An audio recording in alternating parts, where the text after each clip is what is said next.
2022년까지 부동산 시장에 가장 적극적이었던 계층이 결국 고금리 흉터에 가장 많이 노출됐거든요. 네. 주택시장의 뭐 소위 주 선수들이라고 할까요? 이런 사람들이 지금 완전히 흉터 속에서 살고 있다 보니까는 그래서 완전 실수요 마켓이 됐죠.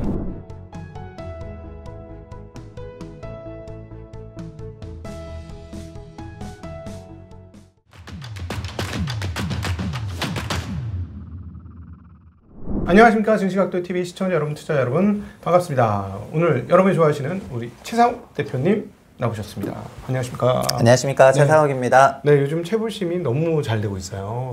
예, 제가 광고도 수주했습니다. 그래서 너무 잘 되고 있습니다. 광고? 네. 광고.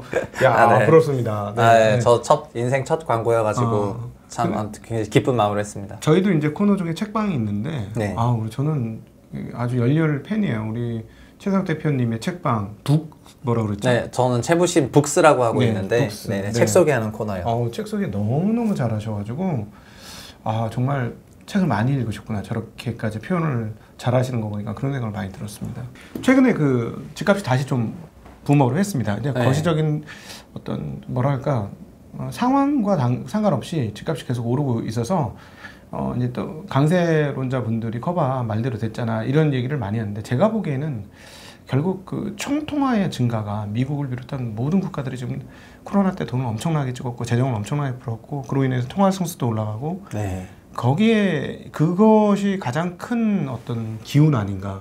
그래서 실질적으로 뭐 다른 여건들, 그래서 따지고 보면 집값이 너무 많이 올랐고 조정을 받을 수 있는 상황이고 뭐 이런 것들이 있지만 너무 총통화 양을 늘려놓으니까 재화값은 다 오르는 방향성을 탄 게 아닌가 하는 그런 생각도 많이 들던데요. 네, 그거는 약간 이제 일반적인 개론에 가까운 그런 말씀이신 것 같고요. 그게 뭐 틀리다 이런 게 아니라 중장기적으로는 그런 현상이 확실히 있는 것 같고요. 네. 단기적으로는 저는 가격을 주가도 EPS에 멀티플 곱하는 것처럼 멀티플이라는 게 사실 요물이잖아요. 네, 그렇죠. 근데 보통 주가라든가 어떤 상품 가격 평가할 때 이익 곱하기 멀티플이면은 이익을 전망하는 게 제일 쉽고, 네. 그다음에 이익보다 어떤 시장 환경이 바뀌면서 멀티플이 달라지지 그렇죠. 않습니까? 금리가 낮고 네. 세상이 뜨거워지면 멀티플이 그냥 뭐 10배 하던 게 20배로 평균이 올라가는 거고, 네네. 아니면 반대일 수도 있고. 네, 저도 주택 가격을 그래서 전세에다가 멀티플을 곱해서 설명을 하고 있는데, 네네. 그 전세가 변하고 있느냐, 멀티플이 변하고 있느냐를 보면은 현재는 멀티플 변화는 없고 전세 가격이 올라서 오르고 있어요. 그러니까는 어떤 멀티플 단의 변화가 아니라 전세가 변해서 가격이 변하는 거니까 이제 주택 가격을 바라볼 때 해석은 좀 쉬운 상황이죠. 멀티플이 변하면 도대체 수도권 과잉 때문에 오르는 거야, 한국 경기가 좋아지니까 오르는 거야, 경제력이 아니면 저출산 때문에 멀티플이 빠지는 거야 등등 해석이 많아야 되는 건데, 장기적인 뷰여가지고 네. 전세가 변하니까 전세 변화만큼 오르니까 해석은 쉬운데, 전세는 왜 오르냐면은 이것도 전세는 결국 월세를 금리로 나눈 역수인데, 금리가 내려가면 전세 오르고 금리 올라가면 전세 빠지거든요. 올해 1분기 같은 경우에는 시장금리가 작년이랑 비교했을 때 그래도 한 30bp 이상 내렸어요. 그래서 1분기에 시장금리 내려간 부분을 주택시장이 반영하고 있는 것 같고, 그리고 앞으로는 제 생각에는 지금 4월부터는 또 시장금리가 살짝 오르더라고요. 네. 아마도 연준 통화정책이 달라질 거라는 그런 생각 때문에 오르는 것 같아서, 아마도 그래서 2분기는 또 주택시장이 채권시장이나 시차를 두고 한두 달 시차 두고 가는 거를 보면은 채권시장이 올해 1분기 좀 좋았던 것 같고 4월부터 좀 안 좋아진다고 하니까 네. 주택시장도 뭐 한 5월부터는 조금 경색되지 않을까, 단기간에 그렇게 바라보고 있습니다. 그래서 단기간 뷰는 그러니까 소위 3개월짜리 뷰는 그래서 그 금리 따라가는 것 같다라고 말씀을 드리면 될 것 같아서 좀 편한 상황이고요. 다만 장기적인 뷰는 결국 멀티플 얘기해야 되고 그리고 지금 전세 강세 이런 금리적인 부분도 좀 더 장기적으로 얘기를 해야 되니까 그런 거 섞어서 얘기하고 있습니다. 전세 가격이라는 건 사실은 사용가치 또는 사용가치면 부동산에서는 본질가치잖아요. 네. 근데 이제 주식이라는 건 우리가 이익이라는 함수가 뭐 이렇게 딱 정형화되어서 나오니까 이익 되면 몇 배 줄 거냐가 정확한데, 이건 이제 사용 효용성에 대한 값어치를 매기는 건데 지역마다 다 다르고, 네.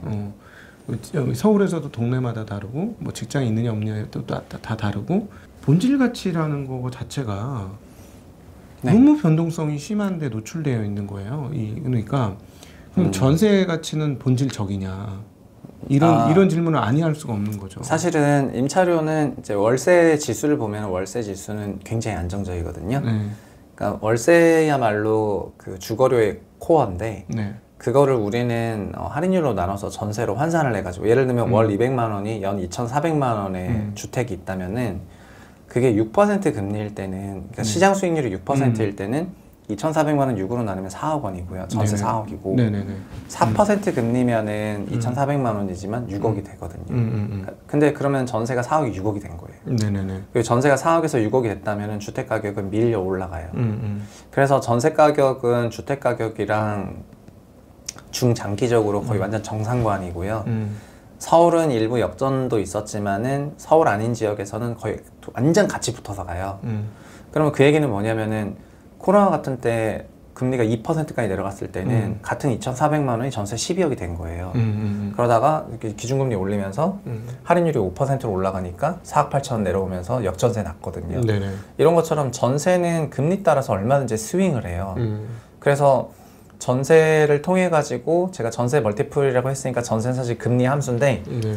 결국 주택 가격은 금리에 매우 예민하고 그냥 금리가 한 30bp, 50bp 내려오면은 전세 또 한 10% 올라버리고 네네. 전세 10% 오른 만큼 집값은 전세 2배 정도 되니까 집값 5% 오르고 이런 식으로 오르거든요. 네네네. 그래서 전세라는 이제 요물이 있어가지고 우리나라 주택 시장이 유난히 강세를 계속 띠고 있는 그런 상황이기도 합니다. 네네. 그래서 조금 신기한 게 우리 월세 수익률로 보면 수익률 뭐 5%, 6% 되는 상가나 무슨 주택 거의 없더라고요. 지금은 없죠. 네, 그러니까 소위 말하는 배당 수익률이나 이런 거에 비해 현저하게 떨어져 1%, 2% 뭐 이런.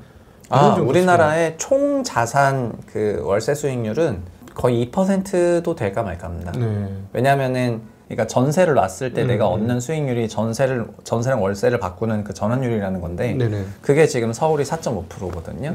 그럼 서울이 전세의 2배 정도의 시세를 갖고 있으니까 그러니까 총자산 수익률은 2.25% 정도 돼요. 내가 이거를 주택을 임차를 놨을 때. 네네. 그럼 2.25%짜리 일들을 주는 자산을 총액을 가지고 투자를 했을 때 그 수익률이 한참 낮잖아요. 네, 그렇죠. 지금 뭐 예금만 해도 무위험 이자율이 높은데. 네네네. 그래서 우리나라 부동산은 근본적으로 자산 가격 상승이 명목으로 안 일어나면은 매수할 필요가 없는 그런 자산이에요. 그 일드가 안 나와가지고 뭐 그런 상황입니다. 그러니까 결국 그거네. 그러면 수급밖에 남은 게 없는 거네요. 그러니까 본질 가치로 우리가 이제 가치 평가를 해가지고 이게 이제 현금으로 얼마나 창출시켜 줄 것이냐가 이제 이 자산을 우리가 계속해서 보유할 것인지를 결정하는 사실 굉장히 중요한 그 뭐랄까 그 근원이 되는 건데 그러면 그쪽은 값어치가 없으면 결국은 사람들이 이 가격이 오를 수 있어 없어로 달라붙는 게 정상적인 패턴인 거네.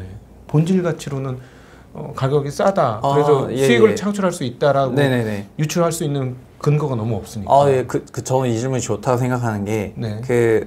이게 막 예전 아담 스미스 시절부터 그 사용 가치랑 교환 가치라는 개념이 있었는데, 사용 가치는 그 집을 쓰는 가치고, 그다음에 교환 가치는 남한테 팔 때 받는 돈이거든요. 버핏도 그래서 가치는 내가 쓰는 거고, 가격은 내가 주는 것 이런 말을 했는데, 남한테 뭘 받아서 내가 쓰려면은 돈 줘야 되니까요. 근데 집도 똑같은데 집의 사용 가치는 우리가 거주하는 그 임차료에 임차료를 내가 거주한다 생각하면 어차피 그 돈 내야 되니까 그 집의 사용 가치는 임차료와 유사한데 그 집의 교환 가치는 남이 그 집을 사주는 가격이니까 여기서 중요한 거는 내 임차료 사용 가치가 올라가는 것도 가치 상승 요인일 수가 있지만요. 사용 가치가 안 오른다 하더라도요.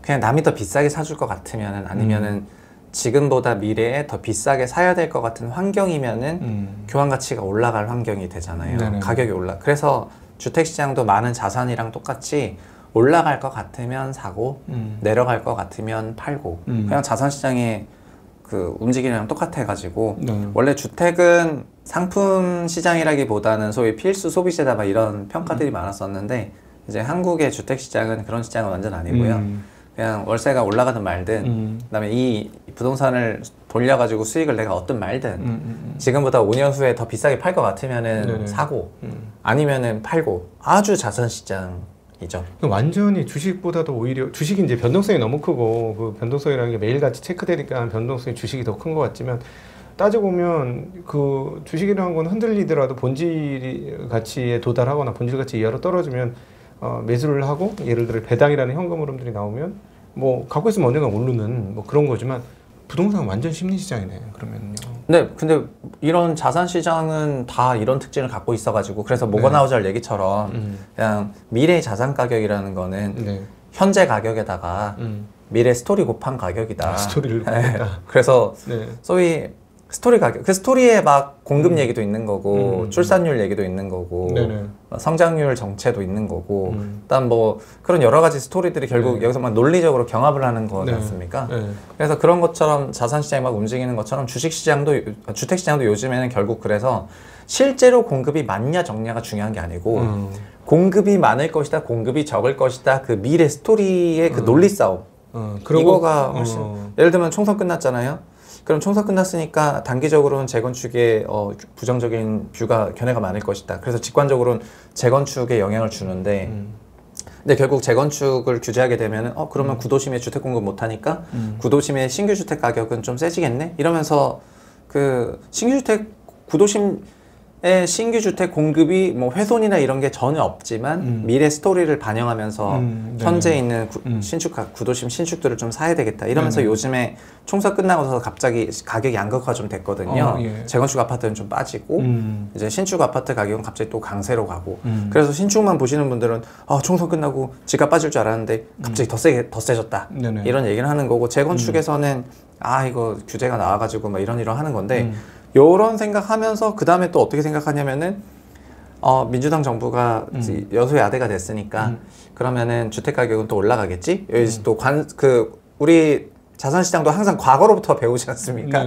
과거의 그 패턴화를 하는 것처럼 이거 민주당 정부일 때 많이 올랐죠. 이거 온통 그 지금 주택시장에 있는 거는 그래서 우리가 1년에 뭐 몇 채가 필요하고 몇 채가 공급되고 그 수요 공급 밸런스를 체크하면서 가격이 좋다 말다 하는 게 아니고요. 그냥 진짜 완전히 미래 스토리만 가지고 지금 논리적인 경합이 붙어가지고 서로 싸우고 있고 그리고 자산시장의 근본적인 특징 중에 하나는 금리로부터 자유롭지 않다는 거고요. 그래서 결국은 이런저런 스토리가 금리 환경 속에서 일어나는데 지금의 금리 환경은 1분기는 그래도 완화적이었잖아요. 그러니까 자산 가격이 강세로 갈 만했고요. 2분기 이후부터는 완화적은 아닐 것 같거든요. 특히 2분기는 조금 이제 긴축적인 모습일 것 같습니다. 근데 이게 변동성을 더 키우는 것 중에 하나가 보니까 이제 주식을 투자를 하던 사람 입장에서 보니까 거래가 너무 없어요. 그렇죠. 그러니까 호가 갭이 엄청나게 떠 있는 거죠. 쉽게 얘기하면은 내가 주식을 사고 팔고 싶은데 뭐 10,000원짜리야. 근데 사고 싶은데 10,000원에 사고 싶은데 팔자가 700원, 1,500원 가 있고 아예 없어 중간에. 그것도 1,500원도 듬섬 있어. 그래서 좀 많이 사고 싶으면 11,000원까지 가격을 올려야 돼. 이런 말도 안 되는 게 있으면 아마 주식 그건 막 거래소에 상장 폐지시켜라 막 이렇게 할 수도 있어요. 거래 요건이 너무 미달되니까. 근데 주택은 그렇더라고요. 주택은 지금 이제 거래가 좀 됐음에도 불구하고 만성적인 거래 위축 상태이거든요. 그 결국은 주택도 그러니까 돈이 있어야 사는 거기 때문에 대출을 일으켜서 사는데 22년부터 DSR을 좀 타이트하게 운영을 하고 있어가지고 그때부터 수요가 많이 죽었어요. 그래서 거래량도 평균적으로 반토막이 났는데 거래량이 반토막이 나다 보니까 그 호가 범위도 넓고 사람들이 생각하는 호가 구간도 달라서 사실 시장 가격이 이제 촘촘하지 못하면은 주식에서도 그렇지만 그 가격대에서 못 사고 그 위아래 가격에서 이제 벌려 사면서 슬리피지라 그래서 이제 살 때 좀 질러서 사야 되고 팔 때는 좀 밀어서 팔아야 되는 그런 현상이 있는데 주택도 지금 똑같거든요. 그래서 거래하기에 용이한 그런 환경은 아닌 것 같고요. 그리고 지금 일반적인 주택 거래는 그냥 적당히 되는 것 같은데 사실은 6억 원 이하 저가주택 거래가 가장 많고 그래서 고가주택에 대해서는 부담을 좀 많이 느끼는 그런 상황이고 가끔 소위 슈퍼스타 주택들 그런 것들을 뜨문뜨문 거래되니까 막 저런 거 보면서 키 맞추기로 같이 가겠지 이러면서 이제 좀 쳐다보고 있는 것 같은데 실제 주택 시장은 그러니까 저가주택 위주로 거래되니까 많이 침체가 되어 있죠. 그렇구나. 그러니까 이게 호가 갭이 위로 붙으면 가격 폭등이고 밑으로 떨어지면 폭락이고 한 20% 고저차는 그냥 바로 나겠어요. 이런 식이면. 네, 지금 저는 전반적으로 지금 주택시장에 참여하고 있는 사람들이 여러 층위가 있는데 한국 주택시장도 그 한 번에 큰 상처를 줬거든요. 저는 그 모건하우절이 말했던 상처는 남으로도 흉터는 남는다는 말을 좋아하는데 그러니까 상처가 아문다는 거는 그 얘기를 할 때 그 파블로프 개 얘기를 했어요. 파블로프 개가 종 땡땡 치면 침 흘렸는데 그 홍수가 나가지고 개들이 다 죽거든요. 네. 그러니까 몇 마리가 생존해서 수영에 생존해가지고 왔는데 그 개한테 종을 쳐도 침을 안 흘리는 거예요. 그래서 개가 달라진 거죠. 홍수를 경험하면서 편안할 때 그냥 훈련이나 받고 그냥 종이나 치면은 침이나 흘렸는데 홍수를 경험하고 이제 생사를 겪다 보니까 종 소리가 뭔 의미가 있나 나한테 이러면서 안 흘리는 거예요. 그러니까 네. 상처는 이제 아물었죠. 홍수가 갔으니까. 네. 근데 개의 흉터는 남아서 행동 패턴이 달라졌는데 우리나라 주택 가구들에는 두 번의 상처가 있었습니다. 첫 번째는 20년, 21년에 그 코로나 때 제로 금리가 만들어냈던 어마어마한 가격 폭등. 네네. 그래서 그거를 19년도에 잡지 못했던 사람들이 어마어마한 포모가 만들어졌던 게 첫 번째 상처인 것 같고요. 네네. 그래서 그게 우리한테 어떤 식으로 흉터가 남았냐면은 금리가 내려갈 때는 무조건 사야 된다는 거예요. 그게 거의 기계적으로 남아있다 생각하고요. 두 번째는 네. 근데 그런 상황 속에서 너무 과몰입되다 보니까 22년에 금리 상승기 때 엄청난 폭풍이 오고 있는 걸 몰라가지고 네. 풀포지션으로 맞아서 금리 상승기 때 자산 가격이 이제 20-30% 빠지고 역전세 상황에 놓이고 이러면서 재작년, 작년을 완전 힘들게 지냈거든요. 네. 그러니까 두 번째 흉터가 생긴 거예요.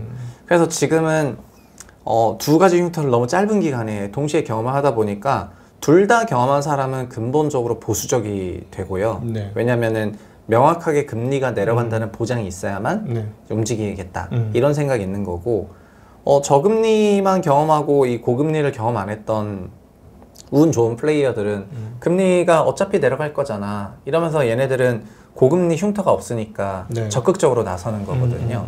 거꾸로 고금리 흉터만 맞았던 사람들은 이제 금리를 조금 올린다고만 해도 경기가 나는 거예요. 네네. 그 자산이 그렇게 충격이 됐기 때문에. 그래서 이런 세 가지 그룹이 움직이고 있는데 제가 느꼈을 때는 2022년까지 부동산 시장에 가장 적극적이었던 계층이 결국 고금리 흉터에 가장 많이 노출됐거든요. 아, 네. 그래서 이들이 지금은 주택뿐만 아니라 비주택도 많이 했는데 요새 비주택도 상상 초월하는 규모입니다. 뭐 가령 예를 들면 생활형 숙박시설 같은 것도 네. 그것도 우리나라에 10만 채가 있는데 그 생활형 숙박시설 올해까지 그 숙박시설로 사용하지 않으면은 주택으로 사용하게 되면 이행 강제금이 나가는데 공시가에 매년 10%가 나가요. 예를 들면 근데 서울 강서구 마곡지구에 마곡 르베스트라는 생숙시설이 공급됐습니다. 한 채당 15억이에요. 한 채당 15억인데 그거를 전입하려고 이제 내가 들어가서 좀 살라고 이렇게 했는데 국토부에서 이제 생활형 숙박시설은 숙박시설이지 주택이 아니니까 숙박시설로 써서 소유주는 주택으로 전입 못한다 한 거예요. 그러면은 나는 그거를 숙박으로 돌려야 되는 거예요. 그래서 담보대출 받으려고 했더니 은행에서는 대출 안 나오겠네. 아예 공시 가격을 한참 까가지고 시세 20%만큼 줘요. 한 3억 대출해줘요. 네네. 그럼 15억짜리 부동산을 분양받아서 1억 5천 계약하고 이제 잔금은 올해 6월이니까 얼마 안 남았는데 대출은 3억 나와요. 그럼 그 사람은 집 한 채당 10억씩 조달해야 되는데 이런 생숙이 강서구뿐만 아니라 경기도에 주구장창 있는데요. 그러니까 투자를 20년, 21년에 주택 규제를 많이 하니까 비주택으로 갔었던 사람들도 결국 그때 부동산 많이 하던 사람들이거든요. 이런 것들의 그 흉터가 5만 대 있어요. 오피스텔은 당연하고 네네. 생수, 그다음 분양형 호텔이라고 들어보셨는지 모르겠는데 분양형 호텔도 많이 했어요. 확정 금리 몇 프로 준다. 그래서 그런 분양형 호텔 사업들이랑 지식사업센터 이 크게 보면 이 네 가지 그룹 정도 되는데 이런 거에 지금 다친 사람이 너무 많아가지고 네. 주택시장의 뭐 소위 주 선수들이라고 할까요? 이런 사람들이 지금 완전히 흉터 속에서 살고 있다 보니까는 네, 그래서 어떻게 보면 지금은 그래서 갭 투자 비중이 많이 내려갔습니다. 네. 평균적으로 갭 투자 비중이 한 20%는 됐는데 지금 다 10% 언더인데 그래서 완전 실수요 마켓이 됐죠. 네. 왜냐면 실수요자들은 이런 흉터가 없으니까 그냥 금리 상황 내려갈 것 같으면 집 사고 네. 막 이런 그런 분위기인 것 같습니다. 이제 또 하나 이제 그 근본적인 좀 몇 가지 부동산에 대한 물음들이 막 최근에 생겨나는 것 중에 하나가 이 강남 반포권이 이제 완전히 재개발 재건축이 본격화되잖아요. 그러면서 뭐 보니까는 그 강변북로 쪽 건너편에서 이렇게 바라보면 먼 뒤쪽에 산이 하나 있는데 그 산이 재건축 재개발된 데는 안 보이기 시작하더라고요. 아, 예. 층고가 워낙 높아져가지고 막 40층, 50층 막 이런 식으로 올라간 것 같아요. 그러니까 예전에는 63빌딩이 세상에 제일 높다 했는데 이제는 63빌딩 그냥 빌딩이고 아파트가 63빌딩 같은 게 막 지어지고 있는 네. 예, 그런 시대가 됐는데, 근데 이게 이제 가격이 보통 장난이 아니지 않습니까? 막 30억, 40억, 50억씩 막 이렇게 한다는데, 이 정도 공급하면 30억 이상 다 살 사람들이 서울에 충분한가요? 한강변 재건축이 뭐 많이 됐다 손 치지만은 지금은 이제 반포를 중심으로 조금 됐고, 네. 그리고 압구정은 이제 재건축을 해야 되는 그런 상황이잖아요. 네. 그리고 뭐 청담까지 보면은 청담동 이런에 조금 돼 있고, 근데 그런 재건축을 하게 되면은 소유주들은 어차피 일반 분양을 통해 가지고 그 자본을 조달하기 때문에 네. 정비 사업은 거의 무조건 할 거예요. 왜냐면은 남의 돈으로 어차피 재건축을 하는 거기 때문에. 네. 그래서 거기서도 분담금을 내기는 하지만 결국은 일반 분양 수익을 극대화시키는 방향으로 분담금을 최소화함으로써 재건축을 하려고 할 거고, 네. 뭐 분양 가격이 요즘 평당 이제 고가 주택들은 7,500, 8,000 이렇게 되는데 네. 34평 아파트를 그 가격에 분양하면은 25억 넘어가니까. 네. 그래서 그런 주택들을 공급하면은 지금 분양가가 평당 8,000이면은 공사비가 평당 1,000만 원이어도 네. 공사비가 아무리 올라가도 돈이 한참 남는다는 거니까요. 네. 일반 분양 수익을 통해 가지고 재건축은 하긴 할 겁니다. 근데 중요한 거는 이제 우리나라는 그런 주택들의 전반적인 그 재산세제가 다른 나라보단 많이 약한 수준이거든요. 네. 그러다 보니까 사실은 높은 자산은 높은 그런 소득이 좀 커버가 돼줘야지 유지가 되는데, 한국은 그냥 보유 과세가 낮으니까 자산만 갖고 있어도 먹고 사는데 큰 문제가 없고, 네. 자산 가격을 올리는 형태의 정책들만 쓰도록 그 사람들이 행동이 그런 식으로 된다는 게 좀 문제인 것 같아요. 네. 그래서 수십억짜리 집을 갖고 있는데 1년에 그냥 뭐 1, 200 내면 끝이고, 그러니까는 그런 것들이 좀 밸런스가 안 맞는 것 같습니다. 그리고 강남 재건축은 솔직히 말하면 걱정할 필요가 없고요. 네. 다만 공사비가 많이 올랐기 때문에 뭐 전세 가격이 4억 원이 안 되는 그런 지역 같은 경우에는 재건축을 통해서 신규 주택을 공급하더라도 그 공사비가 너무 오르니까는 그 수익성이 안 나오거든요. 그래서 지금은 재건축이 완전히 양극화됐다, 주택 가격으로. 네. 그렇게 바라보고 있습니다. 지금 이제 말씀하신 것 중에 중요한 포인트가 하나 있었는데, 예를 들어 그 자산에 대한 세금, 자산에 대한 세금과 소득에 대한 세금을 이렇게 구분해 보면, 자산에 대한 소득이 세금이 월등히 낮기 때문에, 네, 자산과세가 훨씬 낮아요. 글로벌하게 그래요. 네, 그러니까 네. 월등히 낮기 때문에 구조적으로 자산을 안 갖고 있는 사람은 바보인 거네요. 그러니까 사실은 돈을 벌면 자산으로 빨리 이전을 시켜놔야지, 소득이나 현금으로 계속 그걸 돌리려고 하면, 예를 들어 버핏처럼 뭐 어떤 또 다른 그 소득을 줄 수 있는 그런 뭐랄까 기업 투자나 이런 것들을 했을 때는 계속해서 그 세금 노출도가 커 있는 상황이고, 한국 같은 부동산은 안정적으로 세금이 낮게 유지되면서 변동성을 방어해 줄 수 있고, 또 때가 되어서 뭐 자산 인플레이션이 난다거나 이래서 자산 가격을 올려주면 인플레이션 다 해지하고 또 추가적으로 소득을 얻을 수 있는, 그러니까 사실은 비용 구조가 굉장히 낮은 거네요. 이런 걸 전부 다 이제 소득과세랑 자산과세로 봤을 때, 네. 자산과세의 세율을 낮추는 그런 전 세계적인 움직임은 90년대부터 있었고요. 80년대 중반부터 있었어요. 네. 그래서 미국조차도 76년에 그 카터가 됐을 때 그 자본과세를 높인다고 했었는데 월가에서 어마어마하게 반대를 했고, 네. 그 자본과세 높이면은 주식시장 폭락한다 이러면서 반대를 했고, 그래서 결국 카터의 의견은 다 묵살이 됐고, 그때 그 소위 월가용 그 경제학자들이 많이 나왔어요. 월가 유리한 말만 해주는 경제학자들이 나와가지고 무조건 자본과세 낮춰야 된다 해서, 근데 그 이후부터는 그러니까 뭐 클린턴이랑 부시랑 이렇게 쭉 통하면서는 그냥 자본과세가 무조건 낮아지는 구간으로 들어갔고요. 그래서 경상소득 세율보다는 자본세율이 훨씬 낮아졌죠. 그래서 결국은 자산을 취득하는 것이 유리한 그런 판은 90년대부터 본격적으로 깔렸다고 생각이 되고요. 네. 그리고 8, 90년대부터 달라진 거는 70년대 대인플레이션을 겪으면서 80년대 이후에 중앙은행들의 패턴들이 달라졌는데, 첫 번째는 이건데요. 그 인플레이션을 볼 때 종전에는 그냥 물가하고 자산 가격을 같이 묶어서 보려는 그런 시도가 있었어요. 네네. 근데 80년대 넘어서부터는 연준에서도 물가만을 보기 시작을 하고 자산 가격에는 크게 신경 쓰지 않았거든요. 그거는 어느 정도 자산 가격의 그 부양을 용인해 주는 그런 시그널로 바뀐 거고요. 네. 그리고 그런 구조 속에서 자연스럽게 금리가 내려가면 내려갈수록 자산 가격은 올라가니까 네. 그거는 그 이후 40년 동안의 저금리화 그리고 자산 가격 강세화 그리고 자산 보유 세제에 이제 완화시켜주면서 자산 보유 계층이 되게 좋아지게 세팅이 깔려지게 네. 된 거죠. 네. 그래서 지난 40년 동안 어떻게 보면은 자본주의는 이제 한 200년 이상 했는데 200년 이상 했다고 쳤을 때 그 가장 그 자산 양극화가 일어난 거는 요 저금리와 이런 자산 가격 펌핑 과세 바꿨던 지난 40년이었던 것 같고 네. 이 시작은 뭐 호주도 우리나라도 똑같았어요. 우리나라도 근본적으로는 물가지표 볼 때 저 얼마 전에 한국은행 갔다 왔는데 한국은행 메인 현관에 보면은 한글로 물가 안정 이렇게 써 있거든요. 어마어마한 홀에 되게 북한처럼 해놨습니다. 그 갔는데 되게 막 벽면에 막 풀도 있고 폭포도 떨어지고 이러면서 되게 멋지게 실내 인테리어를 했는데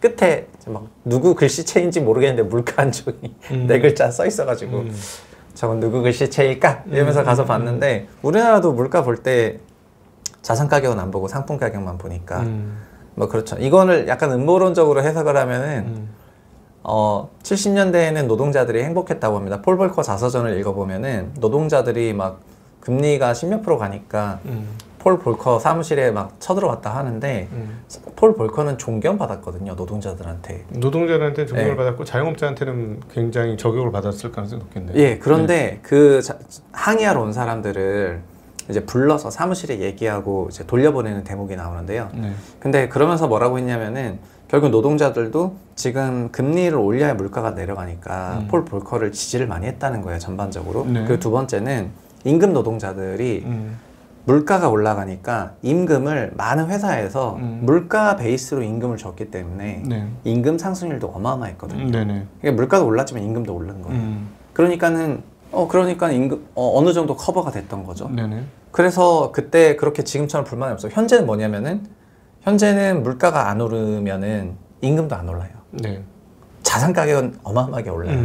그렇죠. 네, 그러니까는 임금으로 그 자산을 살 수가 없죠. 만약에 집이라고 한다면은 소득으로는 집을 도저히 살 수 없는 그런 시스템이 깔려 있어가지고 네. 지금의 폴 볼커 살던 70년대보다 더 불행한 시스템이에요.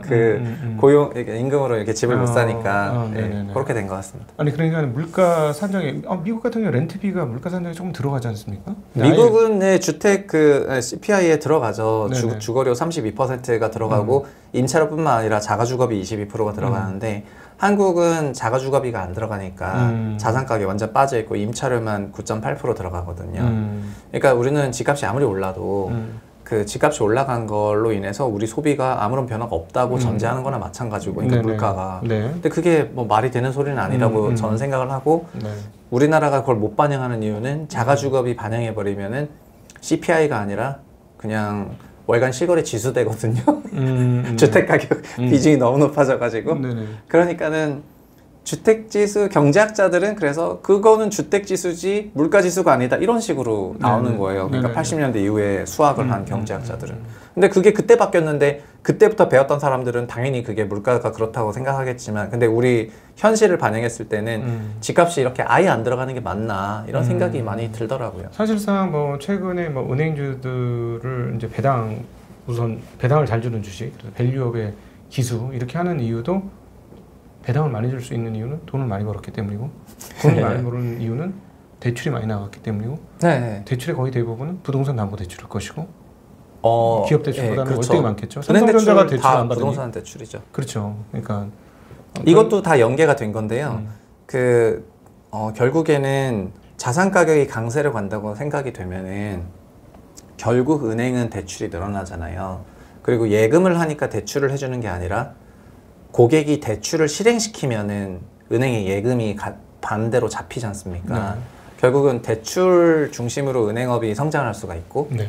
그래서 그 이후부터 은행업은 대출 중심으로 화려하게 성장했습니다. 그래서 은행업의 역사도 결국 다 80년대 말부터 그러니까 1980년대에 뭐가 바뀌었냐면은 어떤 전반적으로 상품 경제에서 생산을 많이 해가지고 뭘 만들어내서 그거를 수출 수입하고 이런 전반적인 상품 경제에서 그 자산 경제로 체제가 많이 좀 바뀌어가는 게 80년대부터 있었던 것 같고 네. 은행도 그때 많이 성장했고 여기서 하나가 더 있는 게 주택시장이 결국 이렇게 대출을 중심으로 크게 되면은 주택시장이 또 붕괴하면 안 되지 않습니까? 네. 그리고 두 번째는 주택시장을 만약에 키우고 싶다면 더 키울 수가 있는 건데 그래서 미국의 은행 모기지도 바뀌었는데 어떻게 바뀌었냐면은 미국에는 원래 30년 만기 고정금리 모기지가 없었어요.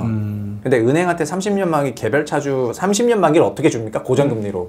내가 너를 어떻게 믿고. 아니 은행이 그 변동성을 3년에 무슨 일이 어떻게 벌어졌죠? 네, 그래서 원래는 이론상 대출금리가 엄청 높아야 되는데 네. 근데 30년 만기 고정금리로 지금 픽스할 수 있다 그러면은 차주 입장에서는 되게 효용이 높거든요. 그렇죠. 그래서 고객은 원한단 말입니다. 그래서 여기 정부가 개입을 해서 그 민간은행의 대출 프로그램에 정부가 보증을 서주고 아니면 유동화시켜서 리스크를 해지해주는 형태로 미국에서 이거를 발전시켰습니다. 그래서 현재 미국은 30년 만기 고정금리 대출이 존재하고 이게 주택시장에 굉장히 짱짱한 수요를 만들어내거든요. 그냥 일자리만 짱 생기면은 그냥 그 대출 받아서 집 사버리면 되니까. 그래서 미국은 매우 소비자 편익이 높은 그런 주담대를 갖고 있습니다. 한국은 뭐냐면은 한국은 주담대는 5년 만기밖에 없어요. 5년 만기 고정금리밖에 없고 뭐 똑같은 거죠. 뭐 신한은행 가가지고 빌려주세요. 그러면 내가 널 어떻게 믿고 이렇게 나오니까 그 고정금리는 5년밖에 못 주는 건데 근데 우리나라는 여기서 뭘 정부가 백을 서주냐면 전세에다가 보증을 서줍니다. 13년부터. 네. 2013년부터 전세는 정부 보증을 해줘요. 그러면은 전세 대출에 대해서는 은행 입장에서는 금리를 낮출 수가 있고 소비자 입장에서는 전세 대출 금리가 훨씬 낮아지니까 전세를 마음대로 쓸 수가 있잖아요. 그래서 13년 이후부터 전세 대출을 폭증할 수 있게 됐는데 거꾸로 말하면 이거는 우리나라는 임차료를 부양시키는 그 시스템을 13년에 깔아놓은 거죠. 그래서 월세도 있고 전세도 있지만 전세는 보증을 받아요. 그러니까 훨씬 낮은 이율로 전세를 빌릴 수가 있고 그래서 전세가 월세보다 싸다는 생각에 전세가 월세를 잠식하면서 성장을 해왔고 네. 앞으로도 전세는 계속해서 임차인들 대상으로 하는 대출인데 규제하기 쉽지 않잖아요.